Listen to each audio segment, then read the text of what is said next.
Welcome to From Loneliness to Overflow with Matina. I'm your host, a holistic healing coach, divorce recovery coach, and a passionate advocate for personal growth and your guide on the journey to healing.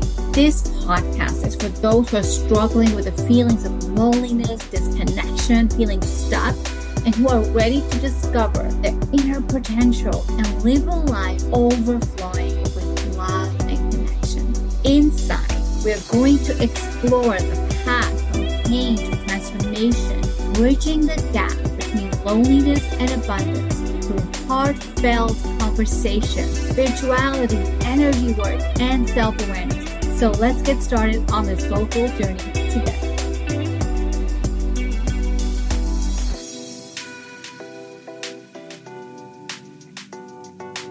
Welcome to another episode from Loneliness to Overflow with Matina. Today's guest is a beautiful soul who is clear as day as what it means to be connected. I remember our very first conversation where I was sharing from my human, not from my spirit, but from my human. And she's like, hold on, that's not right. So I know we're going to go into that today because it is a discussion that is meant to be had, where we choose our family, where we choose the trajectory of our lives, and we are on this beautiful journey of remembrance.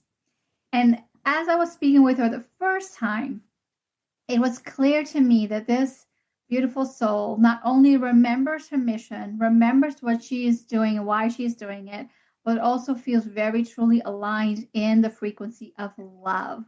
So without any more delay, welcome, Gail. Oh, thank you so much. I so appreciate being here. I really appreciate, thanks for the opportunity to be on your show. I am so excited for everyone to hear the conversation, for everyone to feel what they are sensing, but maybe not completely, totally clear about.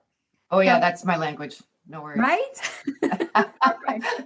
So for those who don't know you, Gail, please introduce yourself. Sure. So my name is Gail Carruthers, and I am a spiritual medium.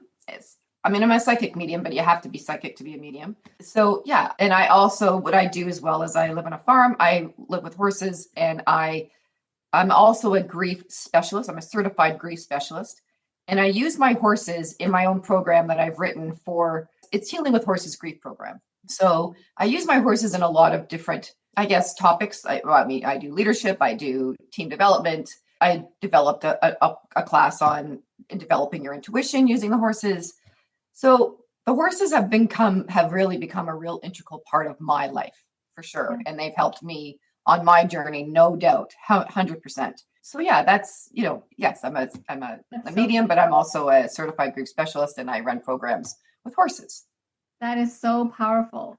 There's always a subtle story or a resonance as to why we do what we do. So when you chose to work with horses, help teams, help individuals to get more intuitive and really feel, I'm saying get more intuitive. You are already intuitive. You're remembering that intuition. Yet when we choose a specific path, there's always a journey of ourselves that we had to go through that allows us to do the work that we do today. So with that regards, like what was your disconnection or maybe even your loneliness moment that led you into doing what you do today, Gail?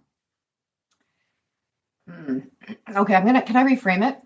Sure. The question, because I don't feel I had a loneliness disconnection, or at least a conscious loneliness disconnection. So let's start with that.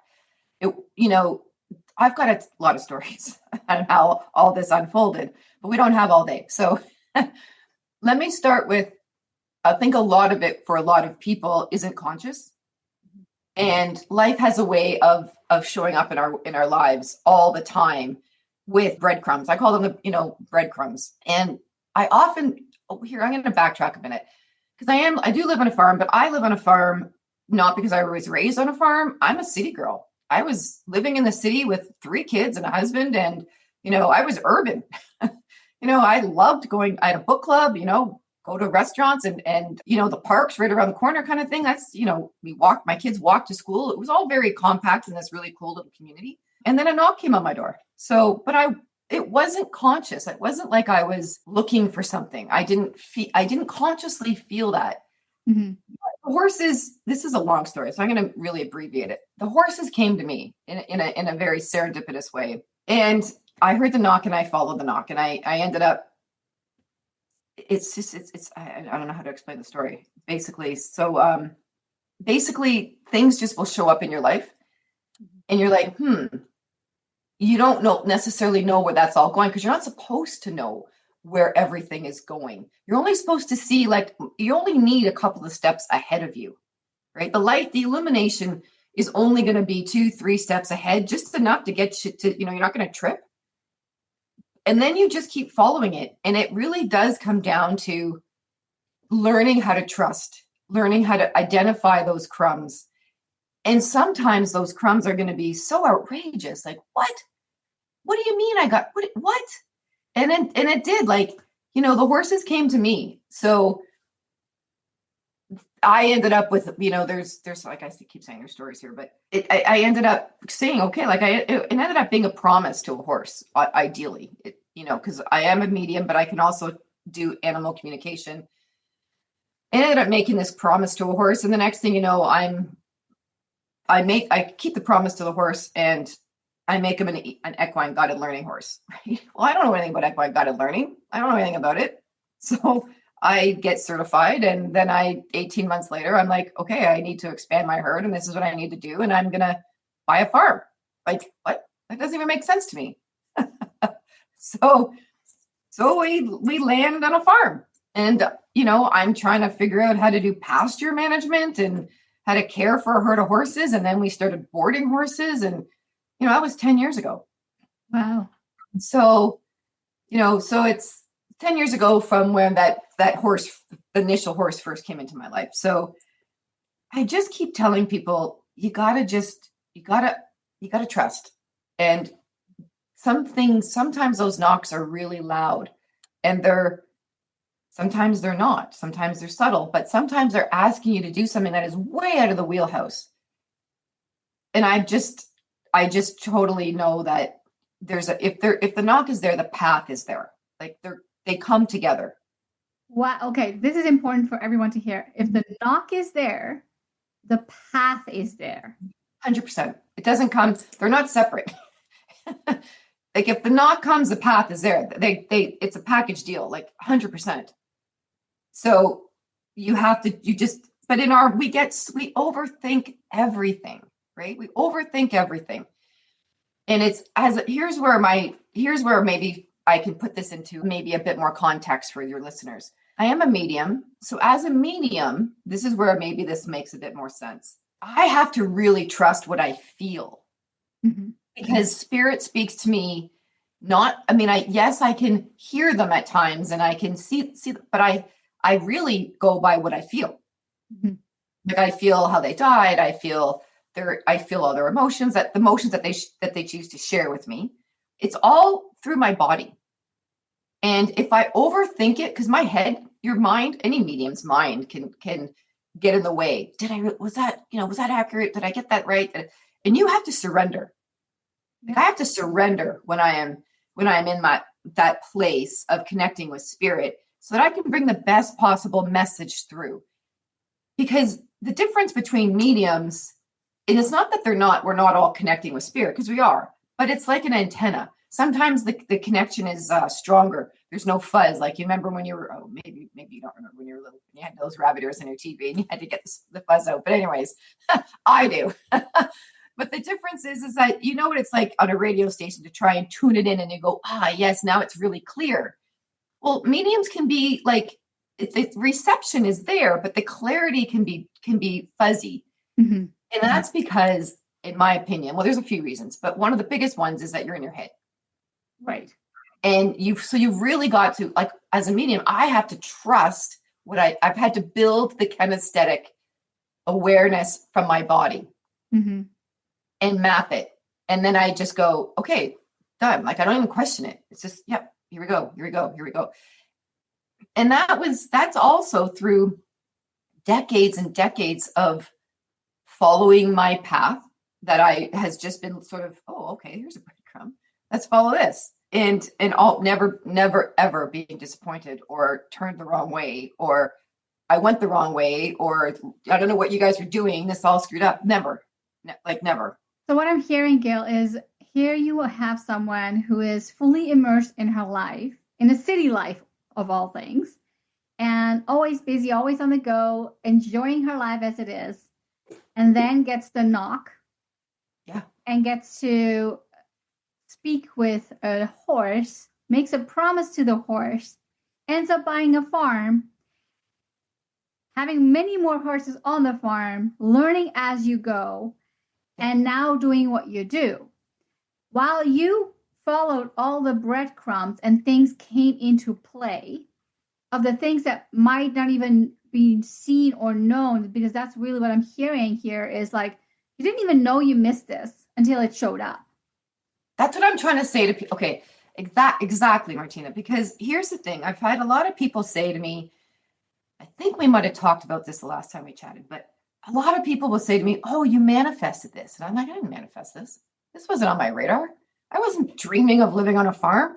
No, I was raising 3 kids in the city. Like, I have always loved horses and adored horses, but they were, my children rode horses, and I was at a barn every, 4 times a week. But that was my kid. Like, I was, that was happening in my life, but I was going home to my urban home. Yes. With restaurants and, busy just, yeah, like, life.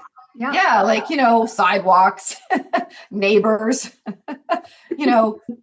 heat that's from, heat that's not propane, like, yeah, I mean, so that's the thing it's one of my biggest messages, honestly, that I want to tell people is that there's also the way that you don't just manifest because you create a vision board and you're leaning into it. I get that. I totally get that. And that is fine. But the universe is bigger than us. And the map is bigger than what you could ever impossibly envision for yourself. Mm-hmm. So I think a lot of people miss what could have actually come into their life because they push it away as, well, that's ridiculous. I can't do that. Why would I ever do that? Why would I move to like that? I don't even know how I would do that. It's like, well, that's because your head's in the way. Stop trying to figure it out because the path is there. Yeah. So for me, in my opinion, I didn't manifest this farm. I was not vision boarding a farm. I wasn't daydreaming about a farm. I wasn't daydreaming about living with horses. I wasn't daydreaming about any of that. But that's the direction that that my life wanted to take me. Right. That's the direction that my life wanted to take me. And I listened and I did it. And that has happened on multiple occasions in my life. Here's the thing though, like, because you were so willing to follow the breadcrumbs, to follow the guidance that didn't make sense, the guidance that did make sense, all of it. You got to experience the life, the path, if you will, sooner than many others do, who are ignoring or dismissing the breadcrumbs. Mm-hmm. For them, they still get to the life that they're meant to live or the experience that they're meant to have, but it becomes a very crumble thing because it isn't happening in the most easiest way possible. Because of I think people miss out. I think people actually miss out on things in their life that they could have experienced. Would you say that that's because of the free will? There is 100% free will. I'm going to tell you that, right? I'm a medium. I talk to the dead all the time, right? Like, and I see where free will in people's lives took them on a different path. Yeah. 100%. I don't believe there's one destined path. Like, this is the destined path. Like, I think you have a general kind of idea, but there's offshoots depending on how, because I hear it from the dead. I hear it in mediumship readings all the time, mm-hmm. where people are regretful and they come in and they're like, oh, if I didn't know, I didn't understand. I didn't see this. And that's like, I totally get it. I totally understand. Yeah. Yeah. And so when they say that, relationships could have been different, relationships could have been different because forgiveness could have come in, or they could have interceded in a conflict within the family, let's say, and changed the trajectory of a breakdown within the family or a divorce, or, I hear it all the time. So I Mm-hmm. know that free will is there. And we make choices in our lives by free choice, by free will. And it does affect the direction and the quality of our lives. It does. Like I Mm-hmm. said, I hear it all the time. Yeah. Yeah. So There's such a profound message in here, though, as to what breadcrumbs are you seeing, noticing, but you haven't allowed yourself to fully step into yet. To just try it out, feel how it feels. And one thing you said, Gail, is like where you're a feeler. You go by your feelings more than yeah, anything else. 100%. And for everyone, it's different. Some people hear more, others see more, and others they can just the knowing is the same as feeling, I find. Even though there's a subtle difference, there's just that synergy with the knowing as to know that this is true. The knowing still has a resonance, though. I know exactly what you're saying. I get it, because I get it. The knowing sort of, it drops differently, but there's still a resonance within your body. And I just want to say, I understand what you're saying. I do. But the body's a barometer. So feeling is a big, big thing. Your body's a barometer. Like it literally is. And that's when I work with horses, they're the barometer in the room. They're the ones that are reading the room emotionally. Mm-hmm. I'm just reading the horses. So in your life, if you really want to get better at intuiting your life and understanding those breadcrumbs and where to turn and where not to, you really need to develop that kinesthetic intuitiveness. And I don't mean like, because your body's a barometer. We don't want to just use here, right? We have an entire body, Right. not just my head. Right. My head is a small part of this. Because don't forget, on my head is my eyes, my nose, my ears, my mouth. It's all my head, right? So when you're referring to taste and smell, and I get that. I do, but it's still in my head. Yeah. Yeah. And we still have all, like 90% of the rest of my body is under my chin. Yep. That's the barometer. That's where you're going to, and the most important part of that is the heart. So really being able to cultivate your love in, like your love in and your love out. How to receive, huge, huge. You really want to up your game and where you want to take your life, then people need to learn how to receive love for themselves, not just give love all the time, which is that very masculine male energy. Mm-hmm. And I don't mean gender. I do not, as you know, I don't mean gender. Frequency. So frequency, 100%, exactly. But that heart space is key to developing that barometer that I'm referring to on the body, and learning to how to really, because it's an inside job. It's an inside job. And the heart space is huge in developing that heart space. So it's not just, so it's bringing that heart space in for ourselves, but it's compassion for ourselves. It's empathy for ourselves. It's forgiveness for ourselves. It starts here before you can give it out. And that, that saying, it might sound cliche, like you got to love yourself before you can love others. I know it's cliche. It sounds it, but it's the truth. It is rock bottom truth. It's the foundation for all of it. For all of what we're referring to, growing and expanding and living the life that we're supposed to live. And it does have to start here, but it never ends. Like it's a constant, like we're constantly having to replenish it because we live in a duality world, right? We live in a world that smacks us up against the wall a lot. Yeah. So you need to take that time and really be cognizant of that, because as you do that, so I'm kind of taking two things here, like, which is that barometer piece and being really able to identify what I'm feeling, but also building up that core piece, which is my own heart for myself, and then being able to give that out. Yes. I know when we spoke the first time, we really talked about the frequency of love, and especially when it came to ancestry. So what I shared with you there was how I was having a personal experience where I got to understand that one of my ancestors was holding me back, is exactly the word that I said. And you're like, hold on. That is not true. It's no, because It I is talk to them always love. It is always love. always love. Frequency is love. So it can never be that they're going to hold you back if their frequency is love, which Absolutely not, because you have free will. First of all, you have free will. They're never going to. I have spoken and done readings for hundreds and hundreds and hundreds of people all over the world. I'm not kidding.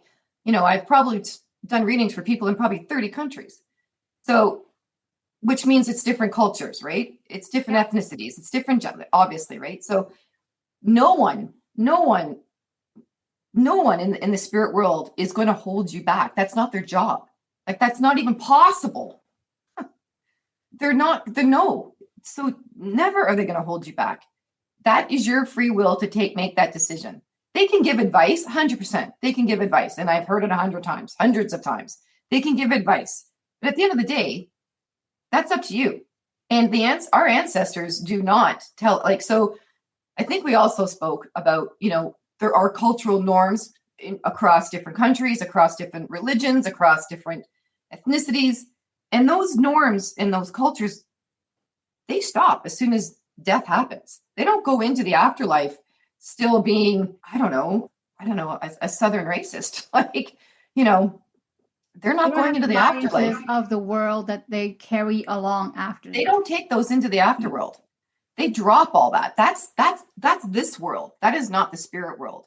Mm-hmm. The body drops, the consciousness stays, but now they see the big picture, right? Right. And they no longer, and that's when you'll hear them go, oh my gosh, I had no idea I thought it was normal. Of course they thought it was normal, because that's the frame their soul was to evolve through. Absolutely. So they're never going to so those cultural norms that you may have or someone else may have, your ancestors are not telling you, no, you're not allowed to do that. Of course, never are they going to tell you to not do that. First of all, they don't have those cultural norms anymore. That's gone. You're living within that cultural norm. That's what your soul is doing right now. And your soul needs to decide, is that cultural norm or that value, whatever, is it from love or is it from control? Right. You get to make that decision. Cultures that repress women, I'm telling you right now, it's not love. That's control. Women never need, we are being, we don't need to be controlled. Women, that's a patriarch, that is a cultural context within this duality. Right. It doesn't exist in the spirit world. As an example. Important. Absolutely. It's very important for me to bring this up, because for me, that was a big aha moment where it's like, oh, hold on. What in me is telling that story? Yeah, good, very good frame. Great way to frame that. Because it is a story that my human, created. Yeah. Well, you were told and taught, right? So it's embedded in your consciousness. Correct. And then, of course, we get to make that choice, and we get to understand, no, I do believe that the spirit world is love, is oneness, is connectedness. It's not separation. It's not segregation. It's none of that. No, none of it. It's all one unit. And if it's all one unit, then there's no space for limitations that my human is perceiving right now. Oh, yeah. No. And bringing this up, I'm really, truly hoping that the listeners get to land this in their heart and soul and open their heart even more in love, so that we get to viewpoint and look back at our ancestry and the family that we chose as spirits. Yep. To be like, I have so much more love for you now. For my parent, for my grandparents, for their all of it. Because none of it's personal. Oh no, totally not. Totally not. They're just living out their their soul mission, their soul mission, I guess, or their soul life here based on the circumstances that they were born into. So none of it's like being in a play, right? That's their role. Their role is to be the farmer or the coal miner, or that's their role. They're reading, they got a script. That's, here's your character. This is your A, this is your F. It's the same thing. It's just like being in a play.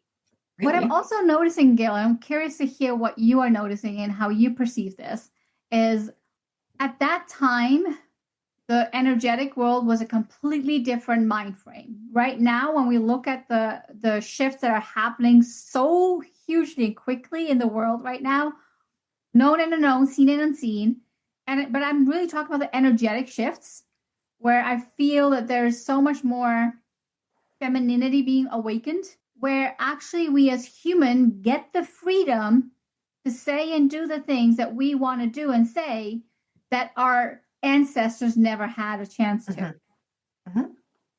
Yep. Which has been building for thousands of years towards this point, correct, in time. Absolutely. Yeah. So how are you perceiving the current energetic shifts? How do I perceive them? Yeah. What are you noticing? Okay, I don't like to use certain, like, I like to answer, I like to be much more cautious in my answers with these things. I'm certainly not, I don't like to make grand, we're like, I don't know. I don't even want to use the words. How do I perceive it? I think in any point in time, because I really want to be delicate in how I answer, in any point in time, whether it was the Renaissance and suddenly there's, like in any point in time, there always was,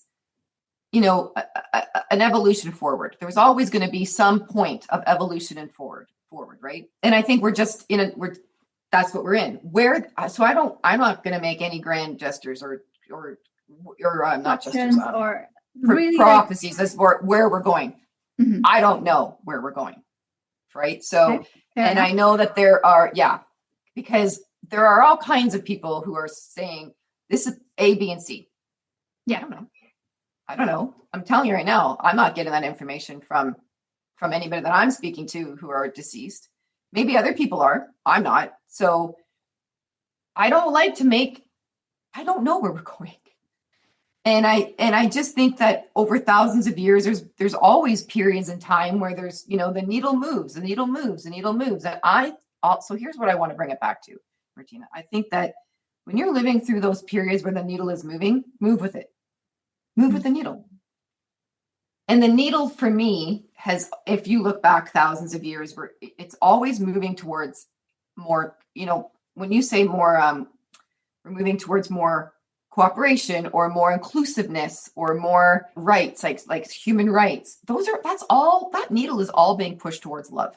That is towards love, right? So when you see people resisting or standing up for those rights regarding human rights, moving the needle, to help to create more oneness, to create women, moving towards a fairness and a cooperative mode where it's not like, well, I have all, I'm going to hoard all this and you guys can, people, universal health care and helping people's lives be better.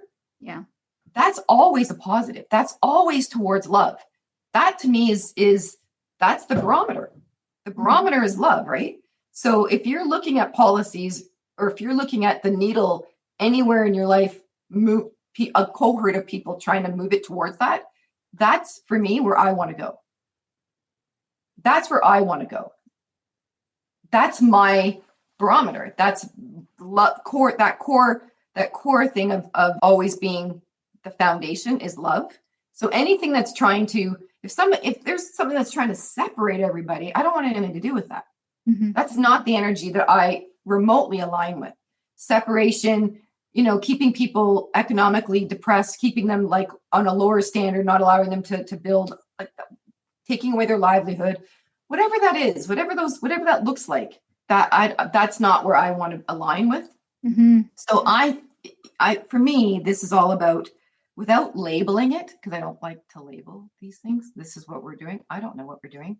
I think we should keep it really simple and just align with whatever is aligns with the foundation of a core of our spirit, which is love, which is compassion, empathy, trust, forgiveness, bringing people together and lifting them up. That's what I think. I think everything else, I don't even want to use words because it doesn't matter to me. It's situational. It always will shift. It always will It's always going to keep shifting. We've been shifting. This isn't the first shift in thousands of years. No. We've been shifting for thousands of years. There's always been And in each one of those points, it shifted because enough consciousness aligned with the core value of love. And all of the words around love, inclusiveness, compassion, empathy, cooperation, right? Cooperation, all those inclusive words, being inclusive. Yeah. And that's, to me, is our job as a human, being here as spirit, being in a human body, is for ourselves to move closer to that and then to help that collectively, right? To help that collectively. This is the best reframe because yes, it is love. And when we focus on that frequency and that frequency alone of love, of oneness, of peace, it becomes a whole different way of living. Yeah. And I think that's just keep it simple. That's all you got to focus on. Are you ascending? I don't know. I have no idea. I don't care. Am I awakening? I don't know. I don't care. That's here nor there for me. It means that's, to me, is like, why are we even using words like this? That,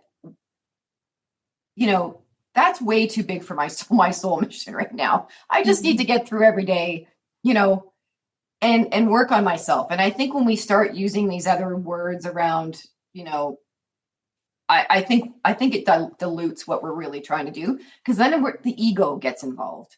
And now I'm better than you. That's why I don't like to use those words, because I think it's a very ego-based, I'm now, I don't know, I'm so much spiritually, more superior. No, I'm not. I'm just every other Joe Schmo getting through my life every day. And that's all it is. And so I don't like to use any of the other labels around anything. Fair enough. To keep it humble and to keep it right here, because no one knows. Mm-hmm. Mm-hmm. And even if anyways, nothing should be a competition. Spirituality should not be a competition. And it isn't, and it can never be. Okay, but it can be. For the human mind, it can be. Yes. And that's why I'm like, to answer this question, I wanted to be very careful in how I answer that question. Right. Because it's about me and you, like, individually. I'm not in any race to be anywhere, I'm gonna live my life. I'm going to, my body's gonna die. I'm gonna go back into spirit, and I'm gonna come back and do this again in some other time and dimension. So this whole idea of everything else, to me, is kind of ridiculous. Right.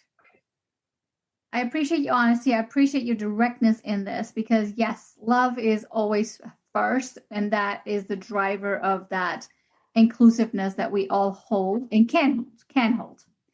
Now, there's a little ritual on this podcast, Gail, where I ask you a question that the previous guest has left, and then once we're done recording, I'll ask you to leave a question. So the question I have for you today... I never thought of that. Yeah. Now I need a question. That's okay. We'll figure that out later.